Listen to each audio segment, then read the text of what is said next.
Fala, fala, fala galera, comunidade BitGet, como é que vocês estão? Ótima quinta-feira pra todo mundo e vamos começar aqui mais uma análise semanal aqui no canal da BitGet. E como sempre, na verdade, como de costume, algumas vezes falha, mas na maioria das vezes acontece, quinta-feira de análise no canal da BitGet é dia de alta no mercado cripto. Então se você quer que esse comportamento continue acontecendo, faz o seguinte: já deixa o like aqui nessa análise aqui, porque a gente vai voltar mais vezes aqui na quinta. E toda vez que a gente volta aqui na quinta-feira o mercado sobe.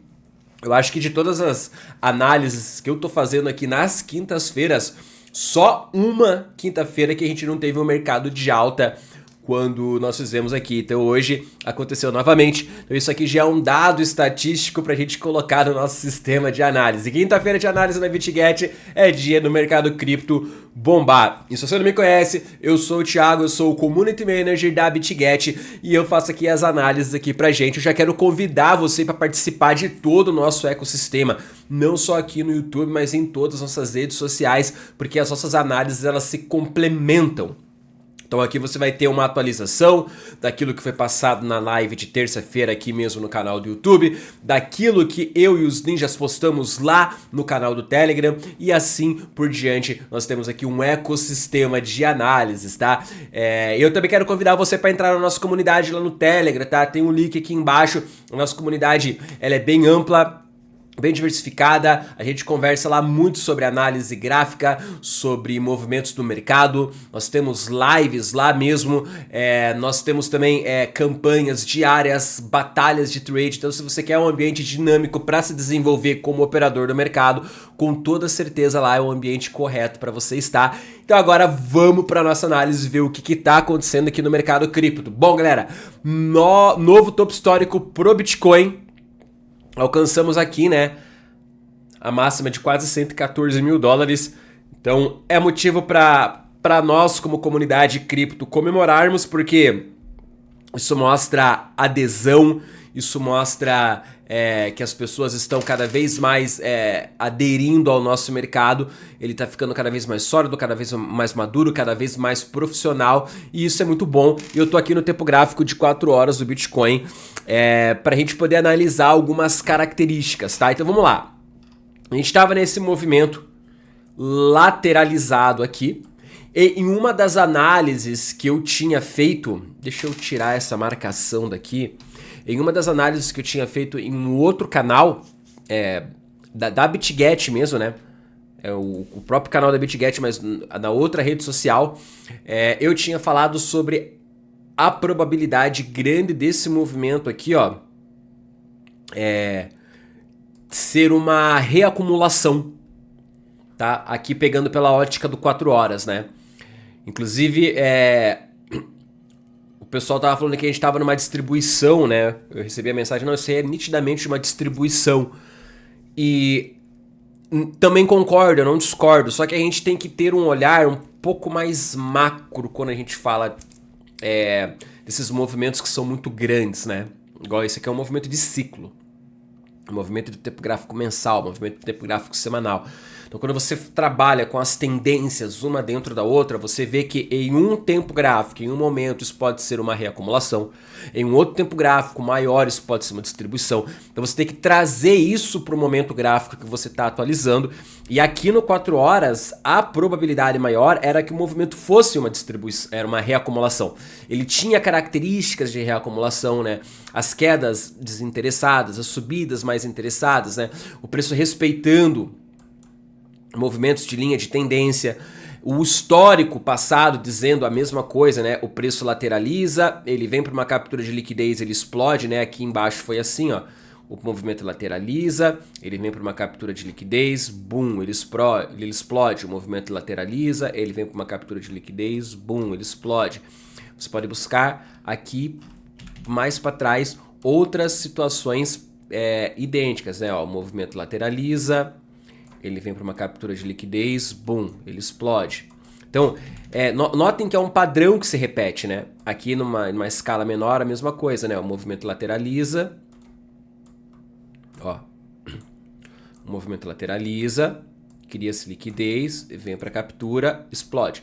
Então, esse padrão é um padrão que... Agora eu vou ter que voltar tudo que eu desenhei aqui, peraí. Tem que voltar tudo que eu desenhei aqui, ó. Todos esses rabiscos que eu fiz. Então, esse padrão aqui era um padrão que ele estava acontecendo no Bitcoin. E não é de agora, tá? E isso é... A reacumulação aqui, ela ficava corroborada pela questão, ó, se eu colocar no tempo gráfico semanal aqui, ó, vocês vão entender o contexto, ó. Você tinha aqui o antigo topo histórico e nós ficamos aqui, ó, 1 semana, 2 semanas, 3 semanas, 4 semanas, 5 semanas, 6 semanas, 7 semanas, basicamente 2 meses tentando romper o topo histórico. A gente rompeu aqui, né? 3 vezes ele aqui, só que sem consolidar o candle semanal acima, que é o que esse cara tá fazendo agora. O que isso quer dizer na prática? Quer dizer que nós tínhamos toda essa região aqui, ó, como uma região de liquidez. Porque se o preço ele tá tentando e ele tá voltando, isso quer dizer que nós temos pressão de venda. Pessoas realizando lucro e também pessoas, né, entrando shortado. Se você pensa que o stop de quem tá vendido é uma compra, aqui nós temos liquidez de venda. E quando o preço ele vem pegar essa liquidez, ele tem uma acelerada para cima. Porque ele é uma compra forçada, né? E quando você está comprando mais do que vendendo, você tem uma aceleração de alta. Olha como é que fica a psicologia por trás desse movimento todo. Tá? Então nós tínhamos aqui uma zona de liquidez muito forte. Então, o preço lateralizando aqui, nesse movimento aqui, era uma probabilidade muito forte dele estar reacumulando, porque você tinha aqui uma quantidade de bitcoins para ser consumido como liquidez de venda. Sem contar todos os outros parâmetros que eu já expliquei, né? O padrão, o comportamento, a linha de tendência que vem segurando desde lá de baixo, né? Você traça a linha de tendência aqui, ó. Você vê uma linha de tendência gigantesca aqui, ó, que vem segurando, você vai ajustando. Onde você ajustar aqui, você vai ver que a linha de tendência ela tá segurando. Os testes na média de 50 períodos do tempo gráfico semanal, todas essas coisas estavam corroborando essa ideia, mas para mim o que ficava mais nítido era a liquidez. Ok? Só que isso para mim estava muito nítido quando eu falava no mercado, quando eu falava do BTC, né? Eu não estava tendo esse mesmo sentimento com as altcoins. Por isso foi o motivo de eu ter vendido as minhas altcoins e não ter vendido os meus bitcoins e os meus ethereums, foi justamente esse. Era o sentimento e a minha análise que eu tinha em relação a esse movimento. Beleza. Então agora, o que a gente tem aqui, né, para poder analisar? A questão aqui agora é, cara, até onde pode ir esse movimento de alta? Para mim agora é sobre isso, porque na minha concepção... Tá? Eu tô comprado em Bitcoin, eu comprei Bitcoin em 15 mil dólares. Então eu tenho um preço médio de longo prazo em Bitcoin em 23 mil dólares. Então eu tô olhando para realizar lucro. Para mim, que já surfou 700% de lucro aproximadamente, 600%, o ciclo já tá acabando. Porque eu tô ali de lá de baixo, tá? E agora o que eu tô de olho aqui é o que eu vou olhar para tomar as minhas próximas decisões. Então vamos lá. Quando eu venho aqui para o tempo gráfico semanal, aquele movimento lá que no 4 horas era uma reacumulação, para mim, aqui no tempo gráfico semanal é uma distribuição. Então quer dizer, ele precisou reacumular para ele fazer um processo distributivo aqui no BTC, no tempo gráfico semanal do BTC, tá? Então, o que eu tô olhando, sem dar nomes, né? Sem dar nomes, falando assim de distribuição mesmo, de ser uma zona de venda, tá? Macro. O que eu tô olhando aqui agora? Bom, nós temos, na verdade, né? Aqui no BTC, esse movimento aqui, ó. Onda impulsiva, onda corretiva e agora a tentativa de fazer o pivô rompendo essa região que é onde estava a liquidez. Então, fundo mais alto, com topo mais alto. Bom, o que eu tô olhando aqui agora? Eu vou pegar aqui uma projeção de Fibonacci, tá? Eu vou pegar aqui uma projeção de Fibonacci. e vou traçar ela do fundo, eu vou até o topo e vou até a região onde ele retraiu. E aqui eu começo a ver que 61% de toda essa pernada dá aqui na casa dos 120 mil dólares, que é o primeiro alvo, e depois a gente tem aqui a casa dos 135 mil dólares, que seria a projeção de todo esse movimento aqui, ó. Que seria a projeção de todo esse movimento aqui de alta. Ok? Só que tem mais coisas. Se vocês já me acompanham aqui no ecossistema da BitGet, vocês vão voltar uns 2 ou 3 meses atrás, onde eu fiz uma análise falando sobre o RSI do Bitcoin e o comportamento do ciclo de 2021 e por que eu achava, na época, que esse cara aqui ainda não era o topo e o que eu estava procurando naquele momento. Tá? Então, o que eu estava vendo naquele momento era o seguinte, ó. É um movimento de divergência. E também na época eu recebi bastante mensagem do pessoal falando: cara, o RSI tá divergente, o RSI tá divergente, não tem espaço para subir, o RSI tá divergente. Gente, você tem que entender uma coisa: o RSI divergente, ele não é, ainda mais um tempo gráfico semanal, ele não é um sinal de que o preço vai cair amanhã, do que o preço vai cair semana que vem. Ele é só mais um indicador. Só para vocês terem uma ideia, os mercados mais consolidados, tipo Nasdaq, tipo S&P 500, por exemplo, S&P 500 principalmente, ele fica anos com o RSI divergente. Anos. Não tô falando meses, tô falando anos. Coisa de mais de 4 anos. E por que isso acontece? Porque os ciclos eles vão ficando cada vez mais estendidos e as correções elas não são suficientes para você esfriar o RSI de maneira conclusiva. Então o que eu estou olhando aqui agora? Eu estou olhando sim que existe uma divergência no RSI, como todo mundo estava apontando, falando que esse era o momento de queda do Bitcoin, porque existia uma divergência no RSI. Então ele está fazendo aqui, ó, topos mais altos, ó. Esse topo aqui é mais alto do que esse topo aqui. Só que no RSI, ó, ele está fazendo topos mais baixos. Isso aqui é uma divergência, quando o preço está subindo e o RSI está caindo. O que isso quer dizer na prática, trazendo para o nosso mundo? Quer dizer que o momento atual, ele não está tão forte quanto o histórico, porque o RSI ele pega o histórico. E aqui o que a gente vê no preço é o momento atual. Então o que vai acontecer agora aqui, gente? Nós vamos ter um terceiro toque, tá? Um terceiro toque no RSI aqui, ó. Vou levantar ele aqui um pouquinho mais. E essa análise completa tá lá no Insta da BitGet, tá? Então dá uma olhada lá, vocês vão ver essa análise aqui completa, eu explicando por que esse cenário era diferente do cenário de 2021, que nós tínhamos uma situação parecida. E agora o preço ele vai para esse terceiro toque da linha de tendência aqui do RSI. Esse terceiro toque ele pode acontecer aqui, né, entre 70 e 72, tá? Dependendo da velocidade que o preço subir, esse cara ele pode acontecer aqui, ó, entre 70 e 72, tá? E a questão aqui é a seguinte: mas onde vai ser esse movimento do RSI aqui de 70 e 72? Aí eu posso pegar aqui e usar o RSI Levels, né? Ó.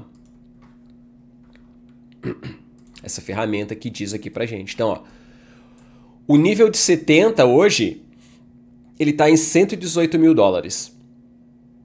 E o nível de 72, que seria aqui em cima, ele tá aqui na casa dos 124. Então, essa região aqui, ó, que ela tem daí confluência com 0,618 daquela Fibonacci que a gente traçou, tá? Essa região aqui, ela vai dizer pra gente muita coisa quando a gente fala de ciclo do Bitcoin, tá? Por quê?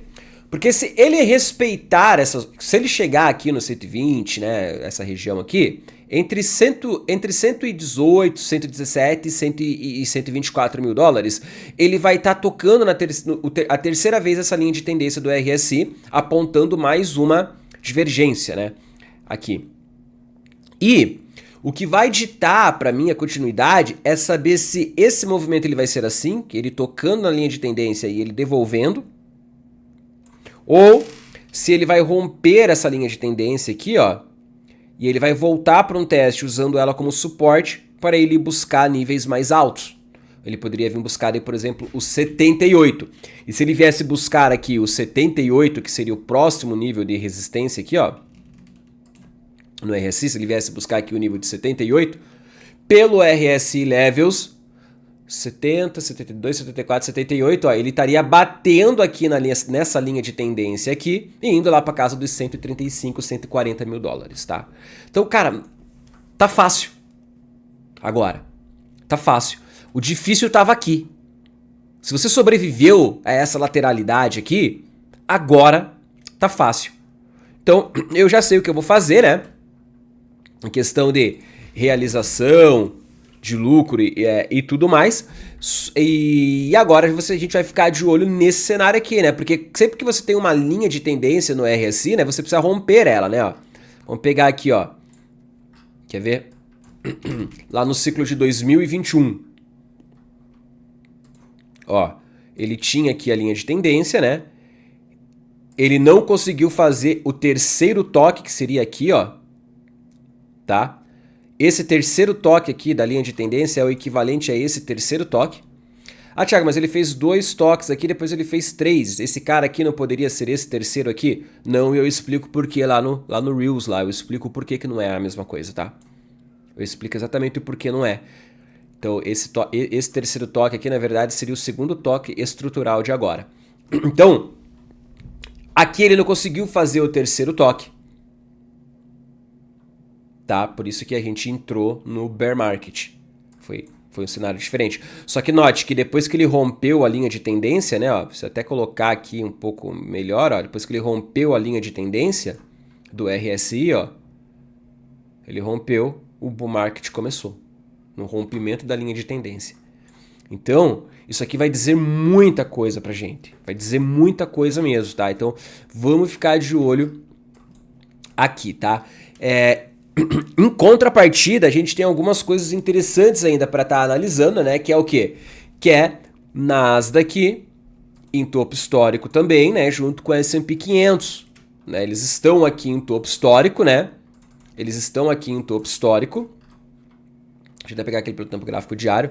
Pô, me deu sede aqui. Eles estão aqui em topo histórico também, tá? E tentando se manter acima sem que ainda tivesse um teste daquela região que era uma resistência e agora ela tende a virar suporte. E isso daqui, pra mim, é o único... É uma das coisas que me deixa um pouco preocupado, é que eu gostaria de ter visto esse movimento do Bitcoin com o Nasdaq vindo testar aqui de fato, nesse movimento aqui, por exemplo, se ele tivesse vindo caído aqui, ó, já acabasse com isso. Mas agora, essas regiões que são suportes, que eram resistências e viram suportes, elas são muito fortes como imã. Então, eu acredito que a gente vai ver Nasdaq corrigindo até aqui, tá? E isso daí vai trazer também informações pra gente lá no Bitcoin, tá? Mas enquanto ele se manter numa tendência de alta aqui, tá tudo tranquilo, tá? Tá tudo tranquilo. Enquanto a tendência de alta aqui no 4 horas se manter, ela não foi perdida em nenhum momento. Note que ele nunca perde os fundos, né, anteriores, ó, ele sempre vai fazendo uma escadinha de alta, apesar de agora ele tá querendo fazer aqui um topo duplo, né? Vamos ver. Se ele perder aqui, fica ligado nesse movimento, se Nasdaq que perder 22.620, ele vai acionar esse topo duplo aqui e a gente pode ver ele fazendo essa correção aqui, né? O que naturalmente iria fazer com que o mercado cripto caísse, porque o mercado cripto não anda sozinho, ele anda conforme Nasdaq, ok? Então esse aqui é o ponto importante para a gente estar observando essa correlação de Nasdaq aqui, se ele vai fazer esse topo duplo, se ele vai perder aqui esse fundo, tá? E a gente tem também o DXY, né? Que é uma outra correlação super importante, que tá querendo voltar, né? Aqui para dentro dessa estrutura de captura de liquidez, esse movimento lateralizado aqui, tá? Então, na minha opinião, eu acho que o que vai acontecer é DXY vai buscar aqui perto dos 99 pontos, tá? Ele vai fazer isso aqui, ó. Ele vai buscar aqui perto dos 99 pontos. Isso daqui vai fazer Nasdaq corrigir. É uma correção até para testar lá aquele topo. E esse cenário, ele vai ser o cenário que talvez daí vai fazer o Bitcoin bater naquela linha de tendência, ter alguma espécie de correção ali, acho que entre 117 e 120 ter alguma correção para ver se a gente vai conseguir se manter acima dela depois, tá? Esse para mim é a tríade que a gente vai ter que observar.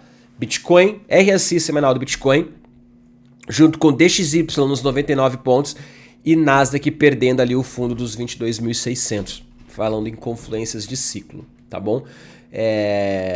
Operações de médio e curto prazo eu não estou interessado agora. Não gosto de operar o ativo quando ele está nesse topo histórico assim. O que tinha que ser feito já era para ter sido feito. Cara, eu acho que é isso daí que eu tinha para passar para vocês, tá? Eu tô de olho aqui também nos totais, tá? Total 2, total 3, tô bem de olho aqui nos totais. Por quê, cara? Porque eles representam as altcoins, né? E a gente tá num momento bem delicado, ao meu ver, nas altcoins, tá, cara? Porque a gente tem aqui, ó, ele testando essa região de flip, né? Era uma região que era suporte, depois virou resistência, depois virou suporte novamente. Então ele tá testando, ele tá numa região de resistência macro principal, ele precisa vencer aqui a casa dos 1,27 trilhões, o total, para as altcoins terem alguma chance, ao meu ver, tá? Para elas terem alguma chance. Então nós tínhamos aqui um ombro, cabeça e ombro inverso aqui, né, ó, um OKI inverso aqui. Tem alvo aqui, ó, rompeu agora aqui a neckline, tem alvo aqui em cima, que é justamente onde a gente precisa romper. Só que dentro desse ombro, cabeça e ombro grande aqui, né, inverso, a gente tem um ombro, cabeça e ombro muito maior, que é esse aqui, ó. Ó, a gente pega nessa perspectiva aqui, ó. A gente tem uma coisa muito maior acontecendo aqui, né? Então, precisamos ter esses cuidados aqui dentro do mercado de altcoins, tá? Tem que vencer o 1,26 trilhões, o total 3 tá igualzinho, tá? Tem que vencer 1,26 trilhões aqui pra gente ter alguma chance, né? Tem que romper e consolidar aqui acima, tá bom? Tem que, senão isso aqui realmente vai ser esse ombro, cabeça e ombro maior aqui. Beleza? Então era isso que eu tinha aqui pra falar pra vocês. Se cuidem, tá? Tamo junto. Fique junto. Na verdade, compartilhe com a gente, né, as suas análises. Esteja junto com a gente. É isso que eu ia falar agora. Esteja junto com a gente nas nossas redes sociais, né? Em todo o nosso ecossistema, que eu tenho certeza que você vai ficar muito bem informado. Beleza, galera? Até mais. Fui, hein?